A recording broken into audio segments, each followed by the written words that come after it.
দিয়েছে। আমার কি দোষ বলতো? বুড়িমা গো, ওই যে বললাম যাওয়ার পথে নিয়ে যাবো, ওই বড় বড় কাঁচের ঘরে ঢুকিয়ে রাখবে, কিন্তু এখন তাকিয়ে দেখো আমাদের কোথায় এনেছো। কেন? কেন মানে কি? এটা যমুনাই তো, সেই যমুনা। বুড়িমা, এই যমুনাতে আমরা প্রতিনিয়ত আসি জল আনবার লাগে গো। যমুনা তো এই রূপ কখনো দেখিনি, তুমি যে বলছো এটা যমুনা, কি দেখে বলছো বলো তো? অবস্থা দেখো, আমার বুড়িমার অবস্থাটা দেখো। লোকে চশমা পরে কিসের জন্য? ভালো দেখার জন্য। তো চশমার দরজা জানলা সব খুলে বাড়িতে রেখে এসেছে, দিয়ে চশমা খুলে দেখছে। ওমা, এটা যমুনা নয়। এটা যমুনা?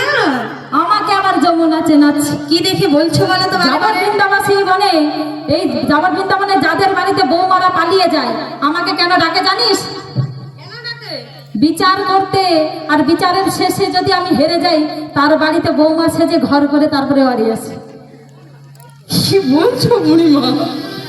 আমি তো বিচার করতে যাই, বিচারে তো হেরে বসে যাই। আচ্ছা, তার বৌমার বদলে আমি তার ঘর করে তারপরে বাড়ি আসি। ও বুড়িমা, তবে ইচ্ছে করে হারবে বলে বিচার করতে যাও? কতজনের সংসার করি জানিস?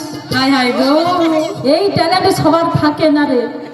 অনেক হয়েছে, তবে এই যমুনা তো আমরা চিনতে পারছি না গো। এই পারছি না। আরে এটাই হলো সেই যমুনা, কারণ তোরা দেখতে পাচ্ছিস না? কি দেখবো? কত সুন্দর কদম বৃক্ষগুলো।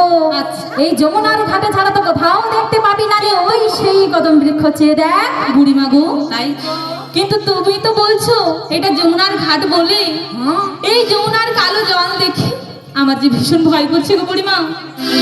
তাই তোমায় কি বলবো জানো? কি রে? তাই বলছি, শুনো বুড়িমা,